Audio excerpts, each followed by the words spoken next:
Hello coffee enthusiast! I want to share my quick and easy homemade espresso frappe made with natural ingredients that you will find in your own kitchen.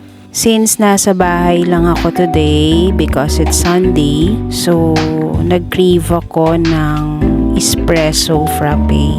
Una kong ginawa, nagpakulo ako ng Italian espresso dito sa mocha pot. Fine grind ang ginamit ko dito sa mocha pot. So ganyan, maganda yung pagkaka-infused niya. I made 2 cups of coffee sa 600 ml na mocha pot. Here are the ingredients. A cup of espresso na palalamigin ko muna sa ref. Full cream milk, yung nasa lata na Alaska. Pwede namang wag niyong lagyan, pero it depends kung gaano karami.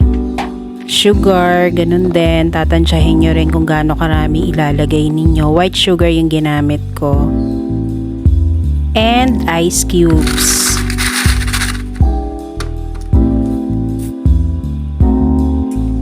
Simple lang ang procedure nito. Yung chinil ko na espresso na 1 cup, inilagay ko yung milk, then sugar. 3 tablespoon na sugar yung nilagay ko, tapos half cup of milk. It depends naman sa panlasa ninyo kung gaano katamis at ka-milky yung gusto nyong texture. Tapos inilagay ko na ito lahat sa blender.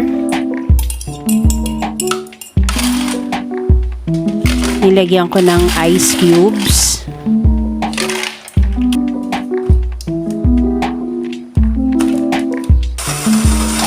Blend ko lang until well blended na lahat.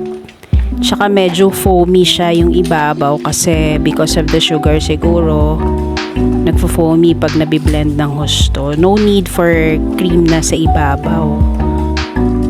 This is the quick and easy homemade espresso frappe na favorite ko and definitely satisfied my frappe cravings.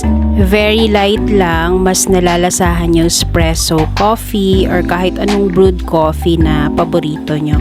Pwede sa recipe na to. Since I'm a coffee lover, gusto ko yung mas nangingibabaw yung tapang nung kape instead of sweetness and milkiness. You can also try this recipe. I'm sure may enjoy nyo din. Thank you for watching!